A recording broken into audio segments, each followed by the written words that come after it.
Good evening, everyone. This is Craft Beer Blab. My name here is Gunnar Soros, hosting this edition of Craft Beer Blab, July 5th, 2016. It's the Independence Day edition of Craft Beer Blab. Right to my left, or my right, I don't know. He's on my right, but I know in the cameras it's probably on the left, but sometimes, we get jumbled all over the place. Somewhere, yes. One of these other squares is my co-host, Jonah D., the man with the plan, the Hoggle. Although he doesn't go by the Hoggle anymore. Don't follow him on Twitter as the Hoggle. It's Jonah D. Pasquale. Awesome shows every Thursday night. Bike chat, talk about bicycling-related stuff. This week, what do we got? J-Pow? Ooh, yeah, big show. Jeremy Powers. Super pumped about that one. Yes, J-Pow, Mr. J-Pow himself. Cyclocross dominator. Yeah. Oh yeah. That's big time right there, man. Big money. Nice. As I said, it's the day after Independence Day, July 5th. We just celebrated by, letting off fireworks and all that kind of stuff. I'm going to go ahead and crack open my can of #America from Surly Brewing Company. I know Jonah's got his right there. Hey, Theme Park Beer, nice to see you on tonight. Hope you're having a great night down in Florida, right? Orlando. Hope you had a great Independence Day. So here we go. I'm going to go ahead and do a quick pour. So Surly America, there's a little bit of history to this beer. This is, and it's going to be, you can see, extremely light in color. I don't think I can get the full pint in this glass. Oh, maybe I can, yeah. So what this is Surly's version of a pre-prohibition style lager. So think like, for lack of better terms and ways to relate, think something like Budweiser, but something that Bud would make before Prohibition. So Anheuser-Busch probably made something similar.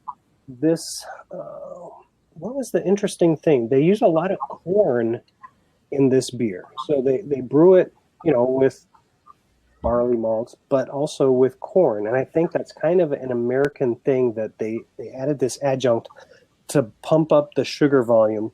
And I don't think it added a whole lot of taste. Maybe it did a little bit.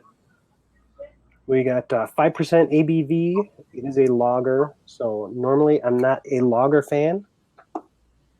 Theme Park Beer Drinker is drinking a new Cigar City lager. Nice. Dan K's having a I can't even say it. Franziskaner. I probably butchered it.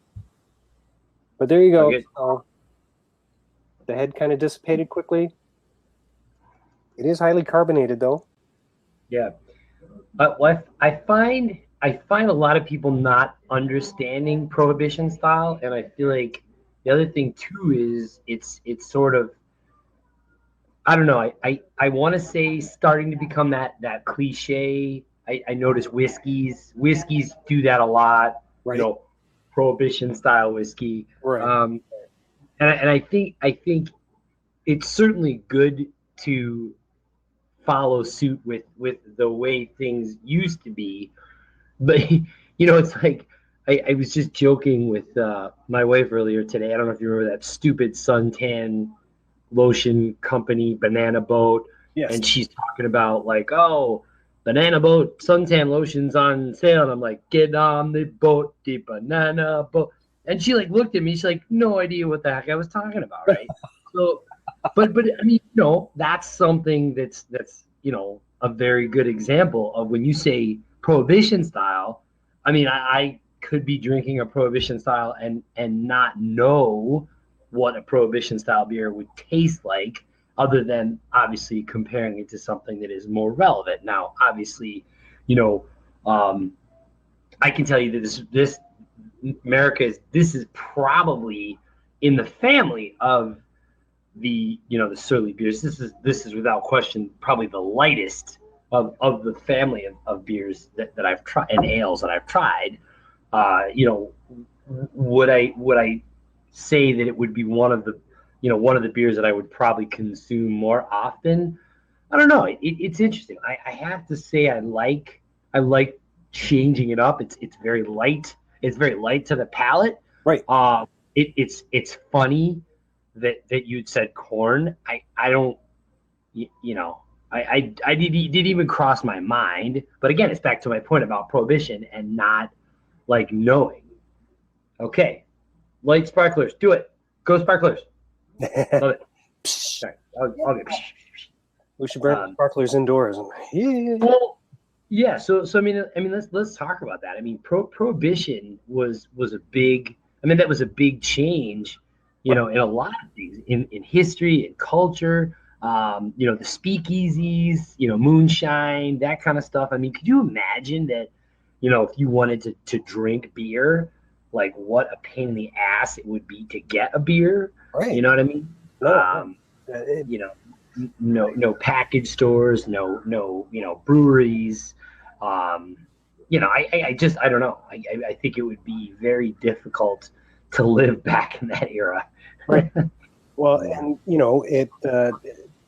prohibition kind of paved the way for organized crime in the United States, as well as then when they repealed it, it kind of made the perfect storm for these, what do you call them, the big beer companies that did survive, right? Kind of take over and become what they are today. Anheuser-Busch, Miller, and what's the third one? Miller, Coors, Anheuser-Busch. Growler Bikes, nice to see you on here. Thanks for joining in. And so and it pretty much killed off any of the local breweries that were around back then. And it took however long, but almost 100 years, 80 years, I guess it's been, for it to kind of revitalize and get back on track. Sure. It's hard to say what then would it be like if that didn't happen. I have no idea. Let's switch to a different, a different focus. I mean, I think it would be no different than like marijuana. It's slowly becoming, the norm in other regions, but it's still like there. Right. I wouldn't necessarily say, that's exactly the way to compare it to. Most was going after those who didn't pay. A component caused a little trouble. Those who belonged to it. Yeah. I mean, I think it's funny because, when prohibition was going on, I mean, the whole, bootleggers and rum runners and all that, whatever. I mean, that was a big deal. I mean, when look at it, it's not very difficult for me to get like cooking supplies. That's from, Thank you, by the way, Gunnar. Good care package.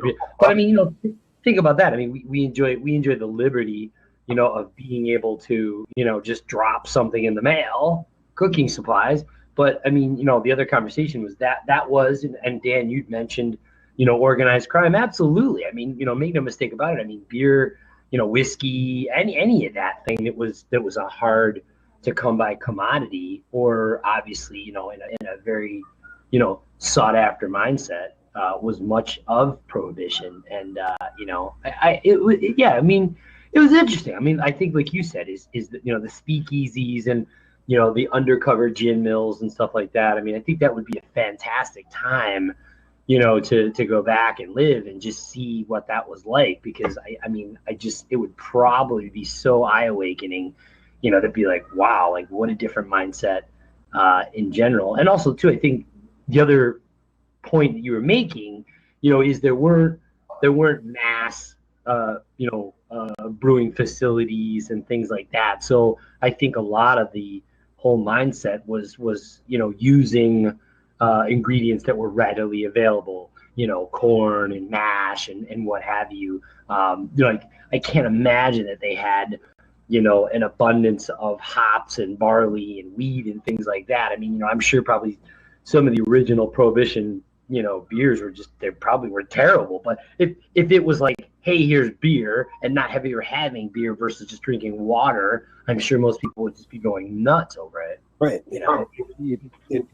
This is the greatest beer in the world. Hey, I want to say Red Flag Dan, nice to see you on tonight. Been a while there.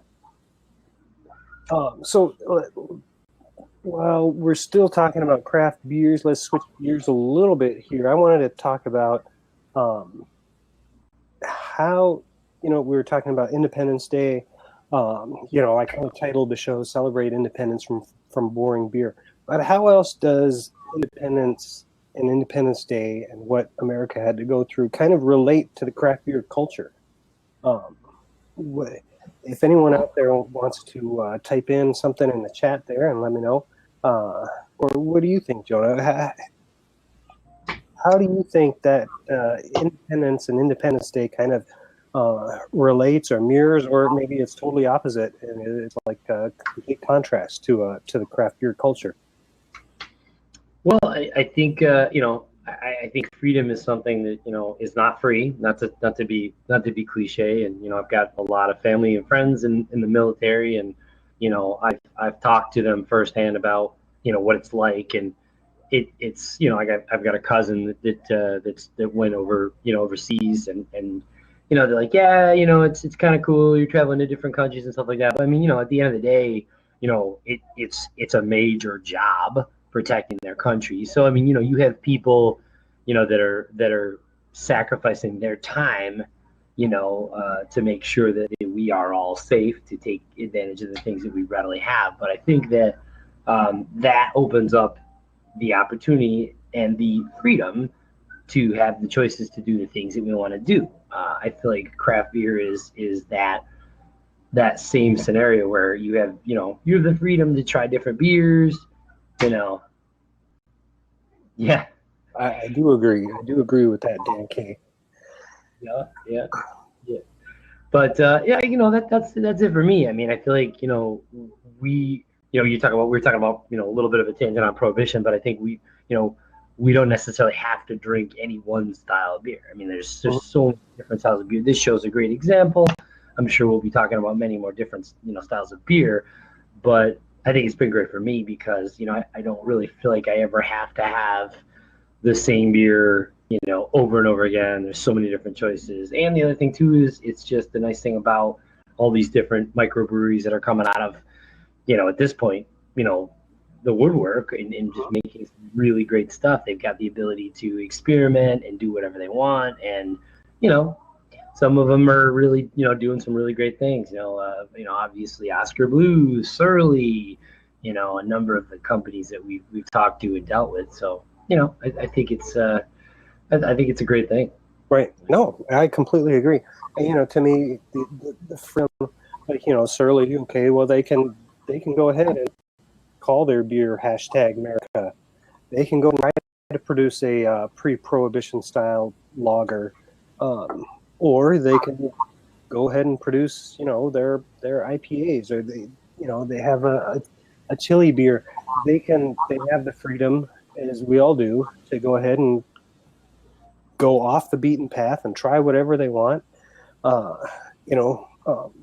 Another beer I have here is Summit from their Unchained series, and this is kind of interesting.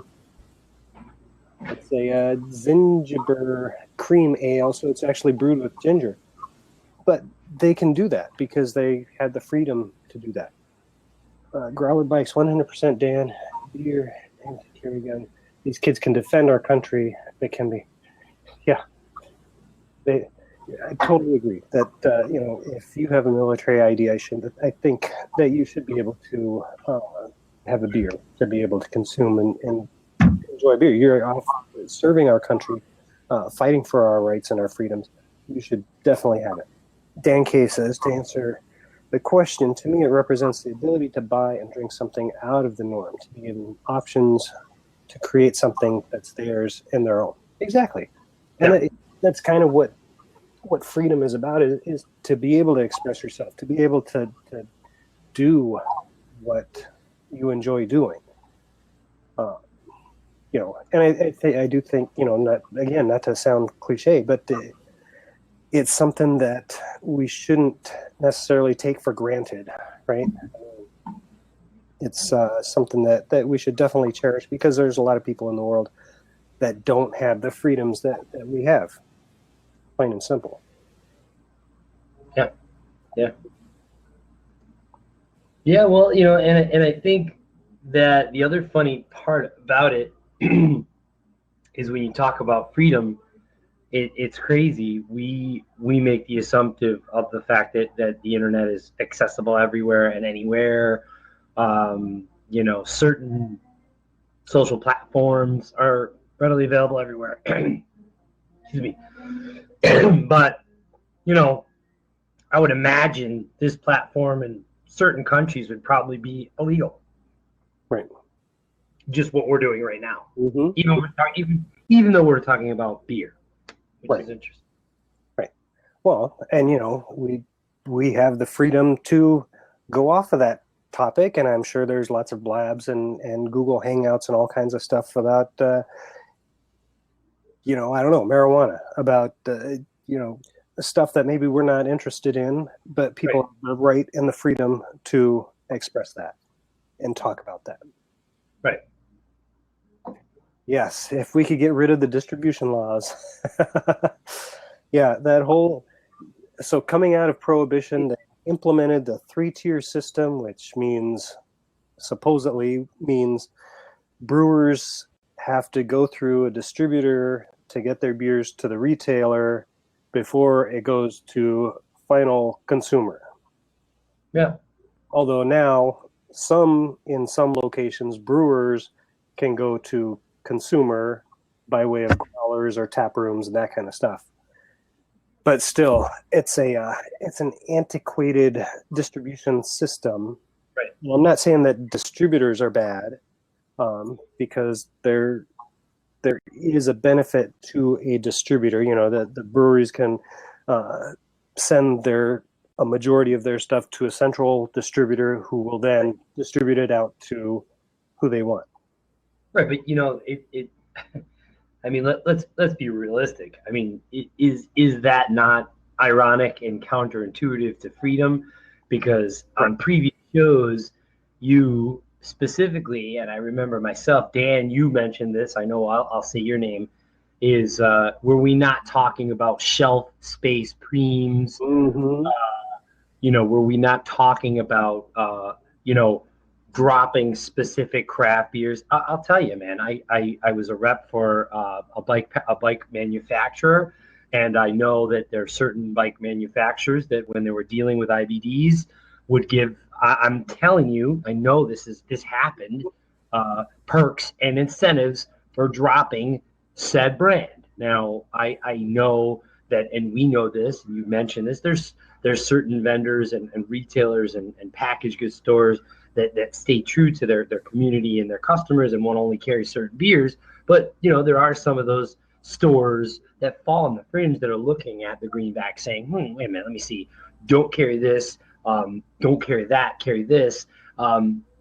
It's interesting. I always like to go to certain stores when I'm out traveling, and I look at what they call craft beer. For example, I won't name the chain of stores that's here, but in upstate New York, there's a chain of stores that has a craft beer section, and it's just hilarious. Like, it's just every single mass marketed craft beer you can ever think about, and like, it's just like you say, it's like they're trying to market to their customers saying, hey, we're on this craft beer bandwagon, but meanwhile they're fleecing they're lining their pockets, with the money from these larger big box, these larger big box companies. Good comparison how Tesla's having regulatory issues by selling their cars directly to consumers because the government. Yeah, no, great point.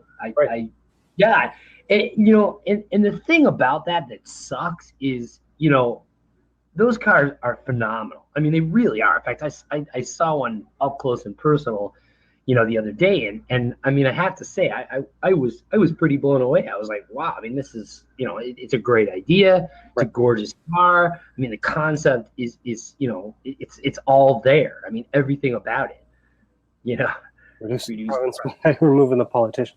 Yeah, well, and see, I think that's where I think, as far as like if we're talking about the 3-tier system in the beer industry, with the brewer, the distributor, the retailer, and government involvement in that. Yep. That is where we really get into the problems because of the way that it was set up and the restrictions. It allowed for certain breweries to get really huge, and certain distributors to get really huge, and also sometimes be owned by the breweries.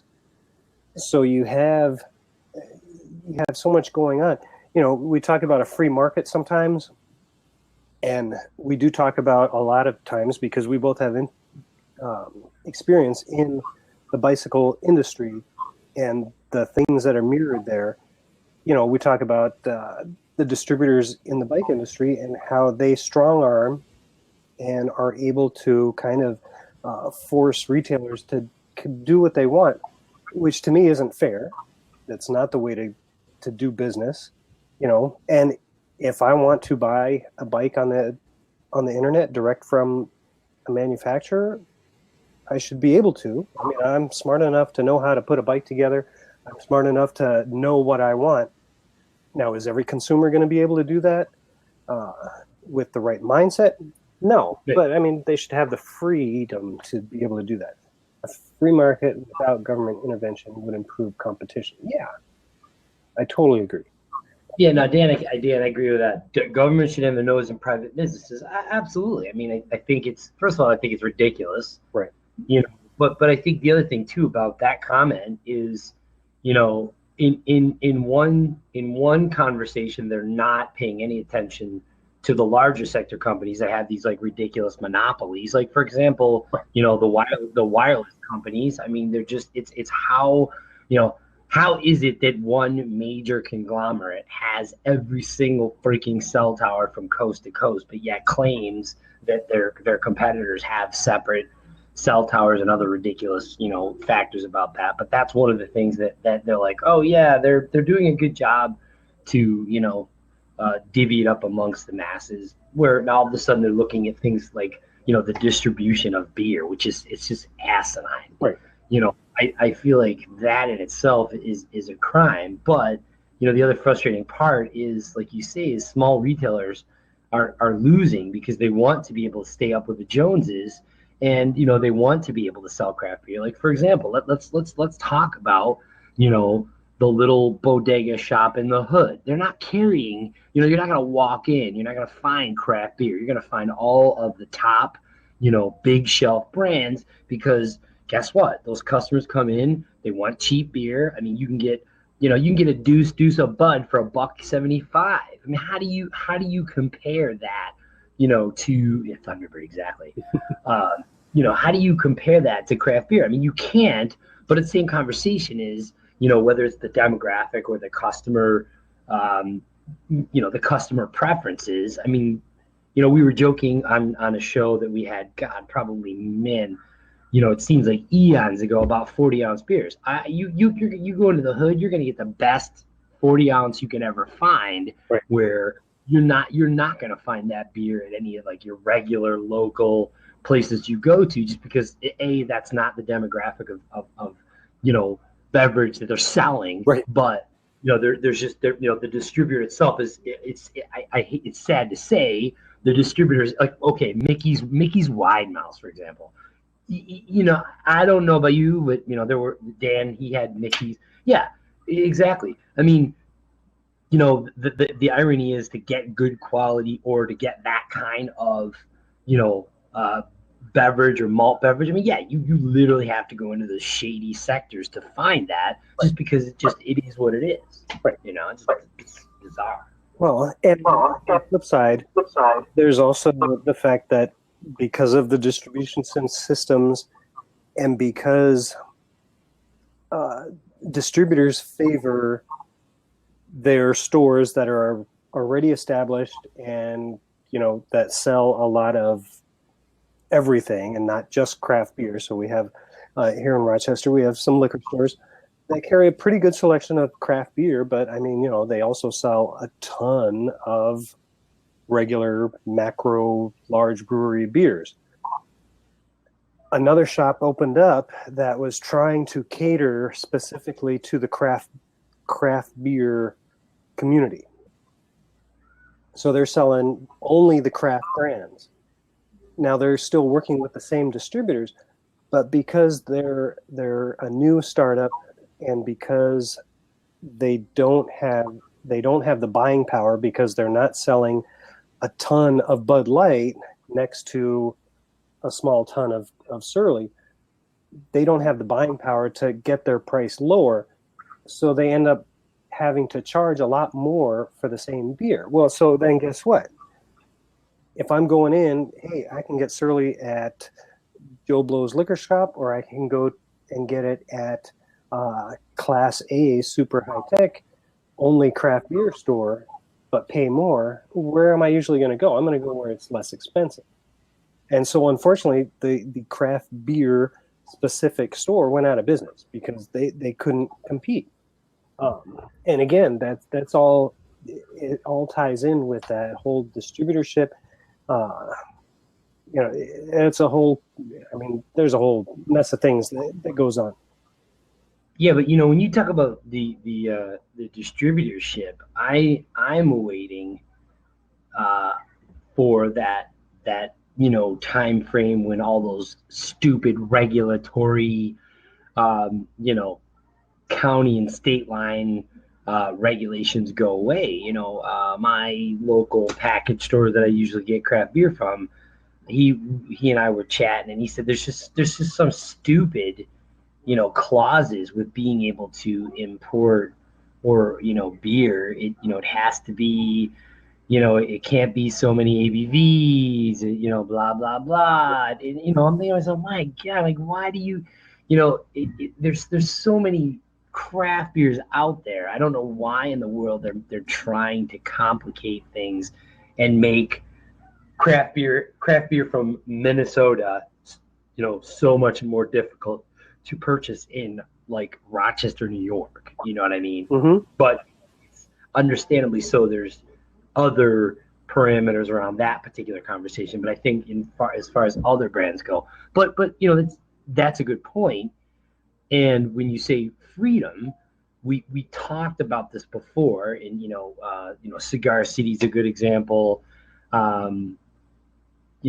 Ballast Point's another example where they sort of do that dance with the devil and say, well, we do this is going to end up doing this, and I feel like as I mentioned you before, with that to be anonymous again chain of grocery stores that has like the faux craft beer, like the Shock Tops and the Goose Island and stuff like that people think, wow, I'm drinking craft beer when they're not. Right.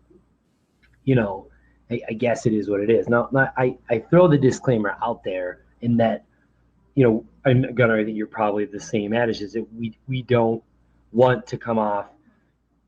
Craft Check, exactly. Craft Check app, exactly. I do use that as well. It's great. Thanks for the plug on that. But I don't necessarily paint myself into a total, craft beer snob corner. I certainly, you see, if you guys follow me on Untapped, I'm drinking, Corona and Miller and whatever, I've stooped as low as Seagram's Calypso Pina Colada, for crying out loud. But, I don't necessarily feel like I'm so straight and narrow that I can only drink certain types of beer. No. I think the frustration though is that I feel like because of those limitations and distribution, of that 3-tier system, I think that is the irony of what we're talking about, where, is it freedom or isn't it? We have some, accessibility to certain brands without question. Like look at Fat Tire, for example. I mean, Fat Tire finally is now everywhere, which is great. But my God, I mean, Fat Tire for years you couldn't get it anywhere, but in Colorado, you know. And Oscar Blues too. I mean, they're officially, I think now officially in all 50 states. So, uh, you know, being able to be distributed in all states is, I think it's a great thing. And that kind of segues me into kind of another. I don't know if it's a controversial topic, but I hear it pop up every once in a while. So you have large craft brewers like New Belgium, like Oscar Blues, Sierra Nevada. You know, we can all name probably a couple. So Sierra Nevada, New Belgium, Oscar Blues. Those are probably the three of the biggest that I can think off the top of my head. There is a little bit of, I guess, I want to say, hate to these larger craft breweries. Now they're still craft. I mean, they still make only a percentage of what the large Budweisers, Miller Coors, of what they make, but they are huge compared to other craft breweries. Now then, when you compare them to local breweries, like, you know, a lot of towns are popping up these little, literally nano breweries that produce barely enough beer for their local community to make. Right, right. You know, I'm a fan of some of the local breweries. Personally, I'm not going to give up my large craft breweries. You know, I enjoy Sierra Nevada Pale Ale. I enjoy Summit. I enjoy Oscar Blues all the time. Love Oscar Blues. But what do you think of that friction between these larger craft beer companies, you know, Sierra Nevada, New Belgium, and kind of the upstarts, the small little guys that are kind of, they're barely eking it out. You know, there's this friction there, and some people are saying, oh, you can only drink local beer, and then other people are like, yeah, why drink whatever beer I want. What do you guys think about that? Is the craft beer scene big enough for everybody, or do some people have to lose, I guess, in this clash of the titans? I mean, you know, I can say that, you know, a lot of it becomes, you know, this grassroots urban sprawl. You know, I think it's like the popular garage band that everybody starts listening to, and one person gets an MP3, or, you know, they get a sound bite and they share it with their buddies, and they share it with their buddies. I mean, you know, think about the last time that you were at an event or somewhere, you know, and you were able to try a beer for the first time. You know, that creates a memory. That's something that you're like, hey, I remember the first time I had my, you know, my first, you know, Oscar Blues Gubna or Burrito or whatever. You know, I mean, to me, I think, you know, let's be honest. I think a lot of why, you know, we're here now, we're talking about what we love. It's about the experience. I think that's the other part of it, why we want to share that. All right, brother. Wheelo, thanks for tuning in, man. Thank you. Good to chat with you, brother. See ya. I'll let you know about Wednesday. See ya. And you know, I think one of the things that's I think important about this culture is the experience. I don't, you know, I don't know, man. I just don't feel like I have the same experience when I drink a Miller, a Budweiser, a Corona, Heineken.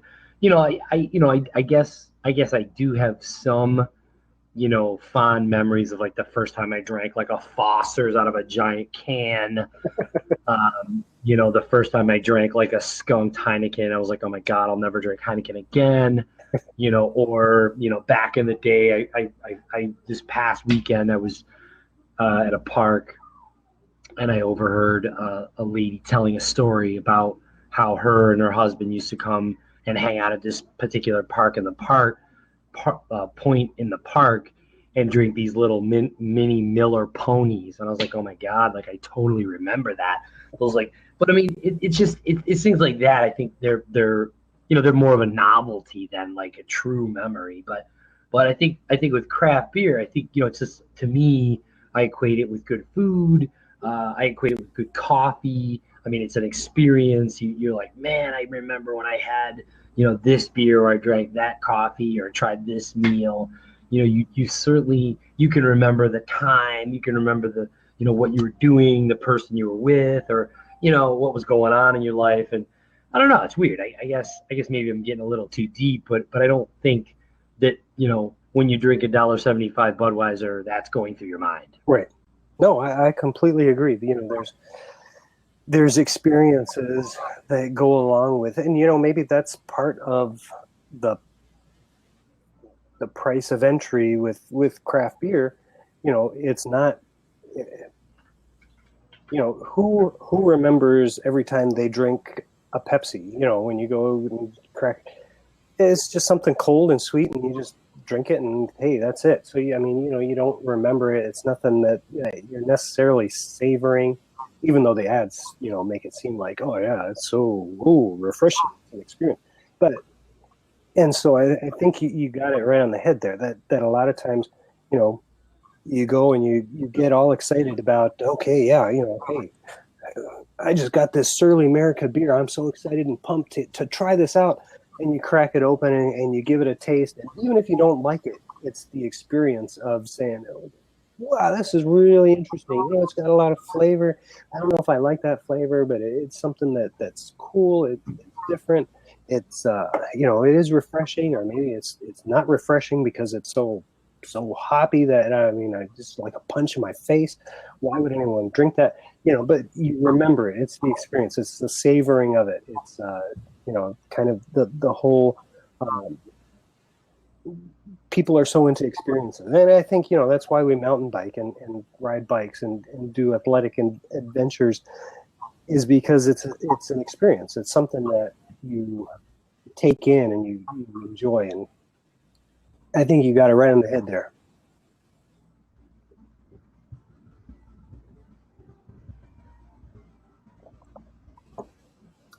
So what has been maybe your favorite beer of the summer so far? Or if you've had a new beer this summer, what has been like a standout beer? Ooh, you asked a good question. I would tell you the ginger cream ale. Oh, yeah, nice. Oh. I did not think. See, I think cream ale and we've come back around again. I always poo-pooed cream ale. I always called it poor man's beer, just because, I grew up in Rochester, home of Genesee Brewing, and we are known for cream ale, AKA puppy piss, or whatever you want to call it. And everyone always joked about, ha ha ha, cream ale, sissy beer. Cream ale's different, in that it's the brewing process is a much different process. I think, I don't want to say it's a sweeter beer, but it's definitely not as bitter, or as tart as most traditional lagers and beer. Again, cream ale, the head, or the foaminess, is a significant character of it. And I think, growing up stealing, beers out of my dad's cooler, and, on the camping trips and stuff like that, I think those are, talk about fond memories. I think, just how many cream ales I've drank. But the ginger cream ale was very, very delightful. I felt that the ginger gave a really nice zest to the cream ale, made it super velvety, super smooth, and I'm a fan. I mean, I really am. In fact, I just had, about a month ago, I think I may have told you about it. A local, brew pub did a nitro cream ale that was just like, oh my God. I mean, it was fantastic. Nice. So I mean, I think for me, I've seen I've seen a resurgence in cream ale. I don't know why. I think we've I think with craft beer blab in general, I mean, I think we ran the gauntlet with some pretty robust beers. I mean, I'd say that they had a pretty heavy duty, twang to the palate. Right. From the tarts to the stouts to the porters. I mean, we're to the barley wines. I mean, those are some. I mean, those are some pretty sharp beers. I mean, you can't not taste those and know what's going on. And I feel like, the Surly America, for example, it's just a great beer. It's a good autopilot beer. You're drinking it, you're enjoying it. It's got a great taste to it. It's super smooth. But the Zinger beer to me. I think that was my big summer surprise. So, I do appreciate the hookup. So thank you again for the cooking supplies, by the way. Well, so what Jonah's talking about is the Zingiber Summit Unchained series So good. for cream ale. I enjoyed that too. In fact, I'm drinking that right now. It's a great beer. It's Summit says that their process for brewing it is that they start off with basically two beers, ale and a lager, brewed with different yeasts that then they blend together, and then they in the brewing they brew it with ginger. This ginger from, I believe it's from Maui, Hawaii, and it's very interesting. I had a couple of these. Currently, I'm really enjoying this one. I really enjoyed my first one. The other night I had one, and I don't know if it was just particular. I don't know how it would be just particularly that can, but I think it was probably maybe my pairing it with food and maybe other beers. It just came across as too much ginger. But currently, I'm not getting that at all. I really enjoyed it. It's really nice. I could see that happening. I don't know what I think when I was drinking that particular beer, I was cooking and I was eating, but it was definitely very just I think it was like burgers or something like that. It was a very mild meal where it was nothing that was very sharp or pungent. So it worked. Right. It definitely worked. I wouldn't. The only thing I would say about that, I don't think that I could drink very many of those. I could see that. I could see that being potentially just a little bit much. Right. I would say. I mean, realistically, I could probably say. I probably could say probably 3 or 4 would be fine. I think any more than that, I think I'd be like. Right. Yeah. It. There is a. I guess there's a strong ginger presence to it, and it's nice. It complements the beer, and so it's not a bad thing. But yeah, it might be, if you had more than one or two, it might be a little much. And again, like I said, it could also depend on what you're pairing it with as far as meals, or if you're having it in addition to other beers. It could kind of play around with your palate and not necessarily cause issues, but it may all of a sudden seem like, oh, it's so strong when it's really not. But it's just one of those things that it's all in context, right? So depending on how it goes. Yeah, no, and I think the other thing too is I want to say is that my palate through the season does change. Like I've all of a sudden, man, I've grabbed like the last couple beers. I've grabbed a couple Mexican lagers. I've gone for some Dos Equis. I've gone for some Tecate and some Negro Modelo. I'm going for that particular flavor, Right. Beer, because I think those, like the to me, well, first of all, I'm a big Mexican food fan, but I think aside of that, I find those beers refreshing. I think for me, let's be very clear. I love IPAs, but I don't feel an IPA is refreshing. Like I feel like well, back up. It depends. You know what I mean? Like I mean, like right now, if I was like go out and just like crank out like an epic 2 or 3 hour ride, I probably wouldn't crush an IPA. The sad irony is when I get together with my squad, yes, maybe center it, but their go-to brew is always either I want to say Shock Top or Blue Moon. And I mean, I'm like, whatever. But I don't mind it. I like Hogarden. Hogarden is my go-to beer. That wheat beer is good. But anyway, I don't know if the audience is like me, but it's interesting. Like subconsciously, my buying habits and my palate of my consumption does change, and I notice that I don't know whether I'm just trying to give my palate a break from those heavy, darker, bitier beers that we're chugging all winter, to the lighter stuff in the summer. It's just me. I don't know. No, I'm wrong. I think I'm the same way. Surly America, I think it's a great summer beer. You can drink it easily. It's refreshing. It drinks easily. You can actually probably drink a couple of them and not be totally wasted. And other beers like that. Most IPAs, I agree with you. Sometimes they're a little too much hops. I mean, obviously after dinner and you're relaxing or whatever, I'll enjoy a nice IPA. But if it's, I just finished mowing the lawn, I'm looking for something refreshing as I sit down and get prepared for my next task, I'm probably not going to pull out a double IPA or a Surly Furious. Is probably not going to happen. Now, that said, it does kind of depend on the IPA because, what is it? Duchette's Fresh Squeezed.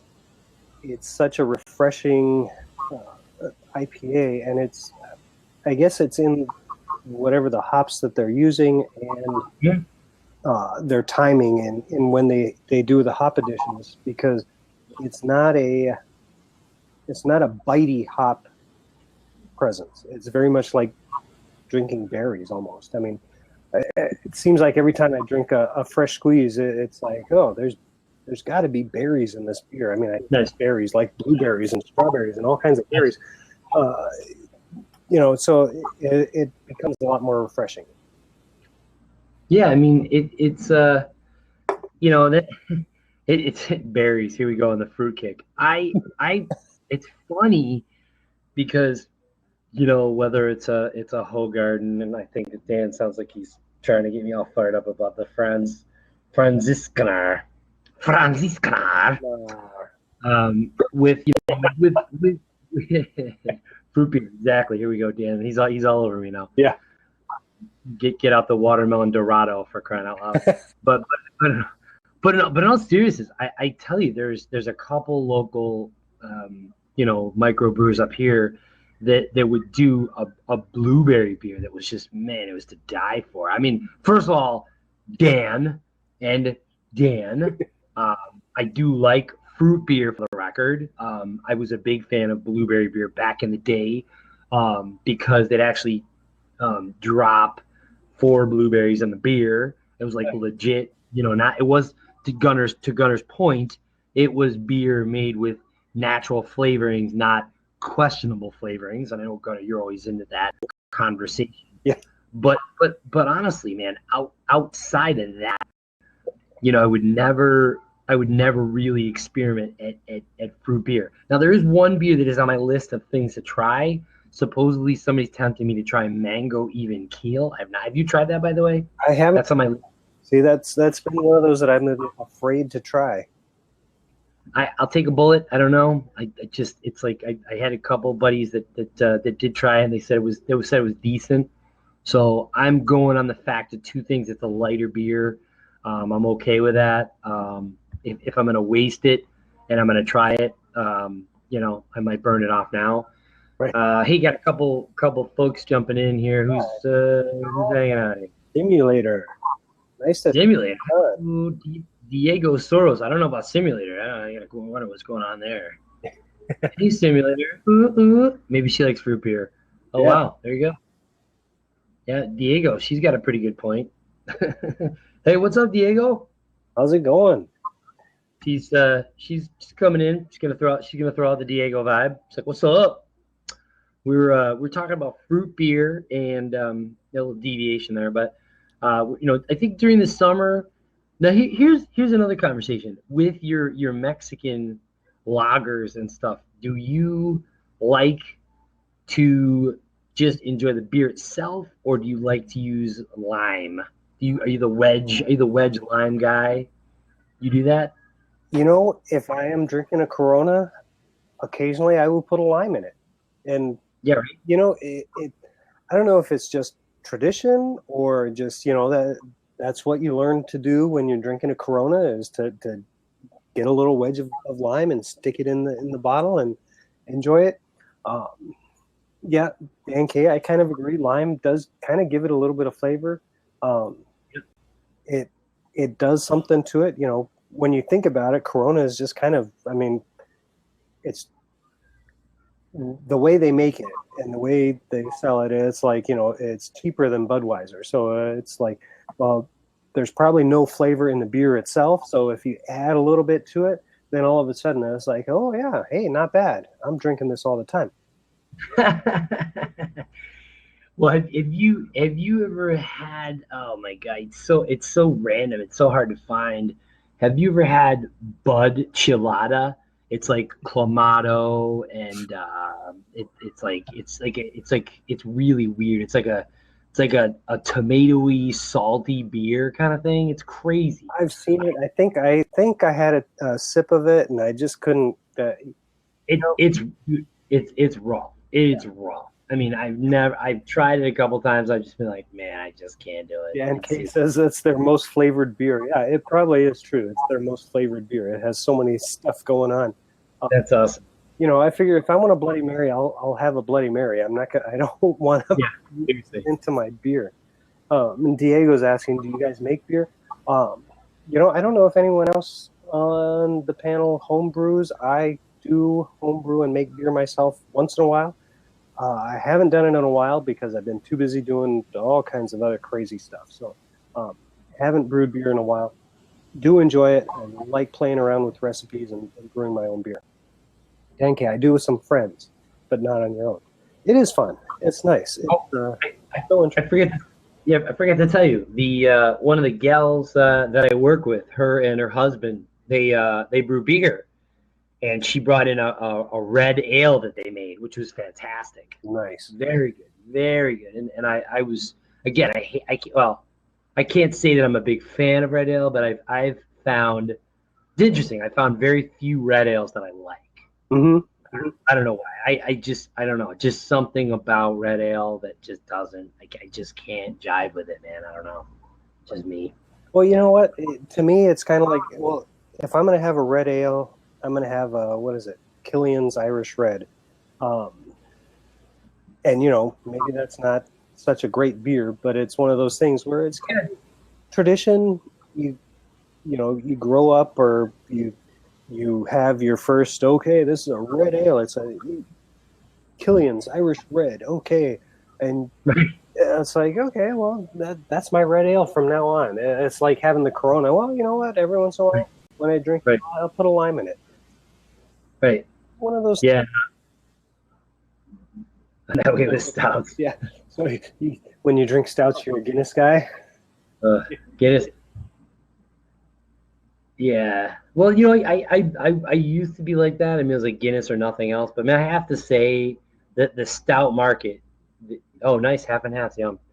The stout market has changed pretty significantly. I mean, there are some phenomenal stouts out there. Yes. There really are. In fact, it'd be impossible to name all the really good ones in one show because there's so many just really awesome efforts from just breweries from coast to coast, without saying the least.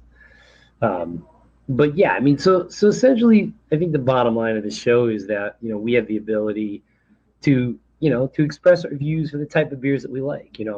My preference for beer is not Gunner's. Gunner's preference is not mine, nor Dan's, nor Diego's, or anyone's for that matter. And one of the neat things I feel back to the conversation and the point of the show is it's a great conversation, you know, topic. Hey, you like craft beer? I like craft beer. I can't tell you, whether I'm at the airport or the bike shop or the lift line or the mall, wherever.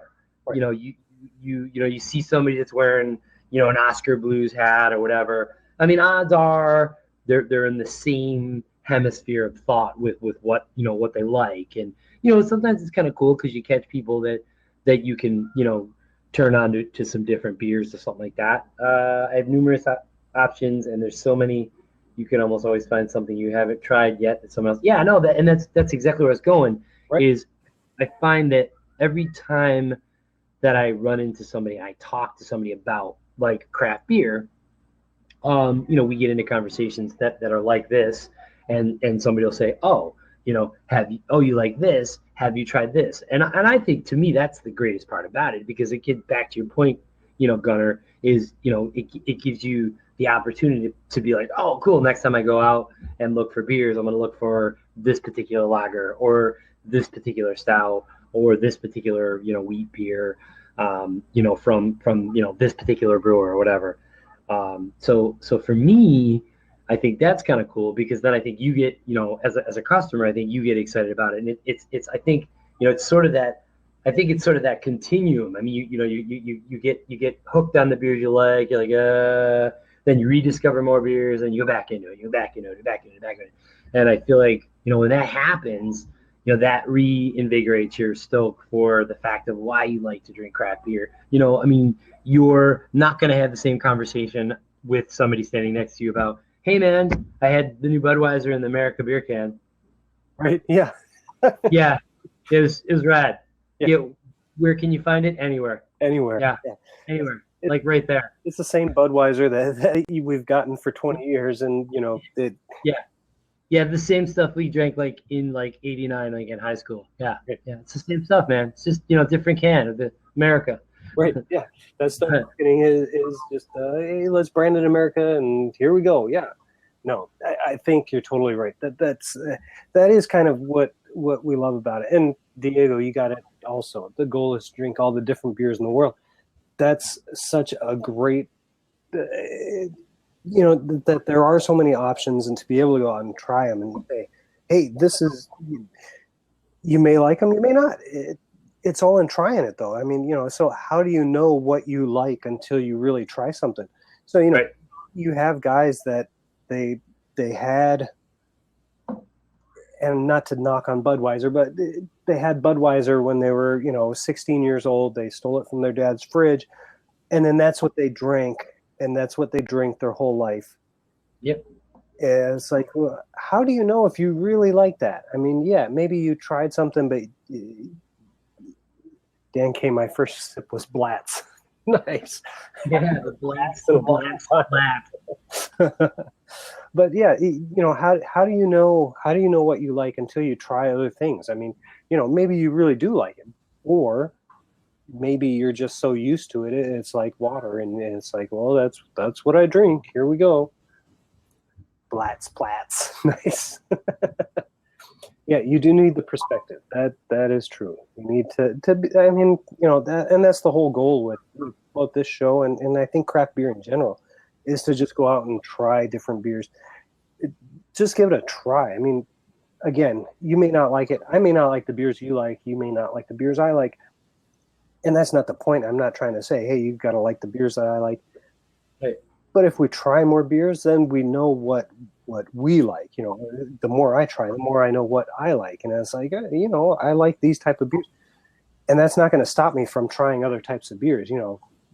I'm not a fan of lagers, but hey, this Surly America is probably tops on my list of lagers to drink. I mean, yeah, I would agree. Yeah.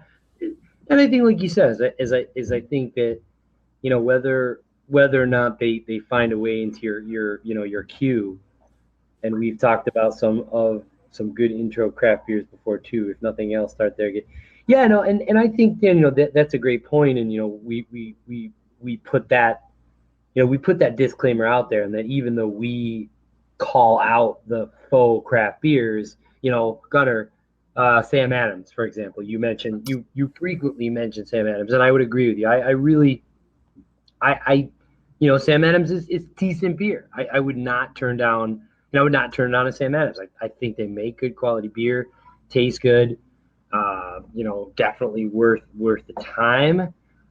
Just want to give that as an ideal. Like I said, same conversation. People come in, they try, they try Sam Adams, like, oh, I like different beer, and they go from there. What up, 1F Gear?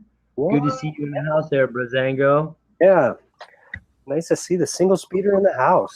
Awesome. Coming in for the glamour shot.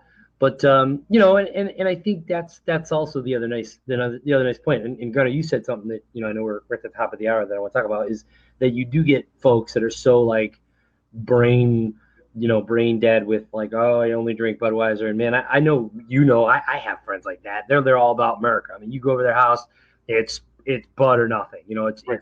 It's Bush or nothing. And like or Miller. You're like, oh my god. But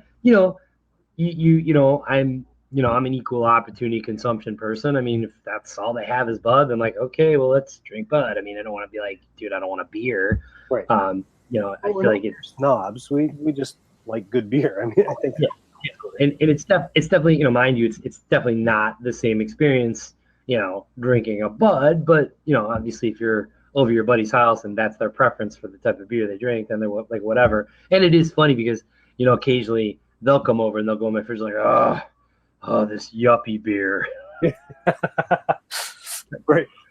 That fancy yuppie beer. I don't drink this crap. I'm like, okay.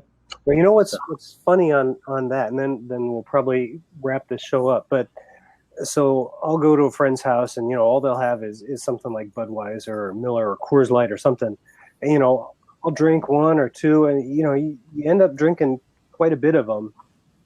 They'll come over to my house. I'll give him one Surly or one Summit.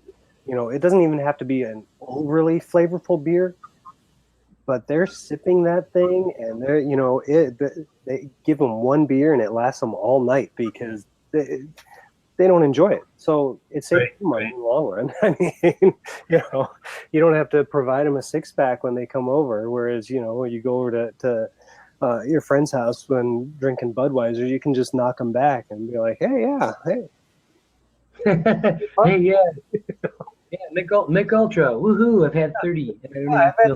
I got to go to the bathroom a lot, but hey, other than that, thanks for providing refreshments.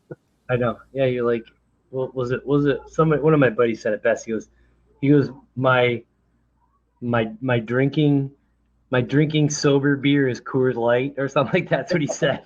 He's like, when I want to drink and stay sober, I drink Coors Light all day. I'm like, oh, okay. That's not right. I mean, guess I kind of understand that concept, but you're right. It is definitely a different element because, like you said, obviously you get used to drinking good quality beer, and we're like, we start getting into the 5 and 6 beer mark. We're like, whoa, where you're like, and 16 and 17, and I've consumed a complete case myself, and I'm completely sober. Right. It's so funny. Yeah. Well, and Dan K says, no offense, but it's like brand loyalty with autos, trucks, Fords versus Chevy. They're both good, but internet is flooded with this brand sucks or whatever. That's so true. And, we hopefully we succeed at this, but I think we try to keep that we're not hating on Budweiser or Miller or Coors or whatever brand of beer you're talking about. Is it my first choice? No. But if that's what you enjoy, that's what you enjoy. Enjoy it. Drink it. Own it. Try something else every once in a while. Said it before, but craft beer is a transition from quantity over to quality into quality over quantity. Once you've crossed that, welcome to craft beer. Yeah. Yeah, man. I agree. Once you kind of, it's kind of the foodies beer, once, you could eat frozen pizza, or you could go to that fancy pizzeria that has, their $18 mini pizza, but oh my gosh, it's so good that It's that quality thing. Hey, totally agree. Love it. Love it. With that, we're way past the hour. I do thank you guys for joining in. This has been another Craft Beer Blab. Next show is going to be August 2nd, 2016, 8 o'clock Central Time, 9 o'clock Eastern. I think it's like 6 o'clock Pacific. Yeah, like that. Let everyone know. Again, next show is August.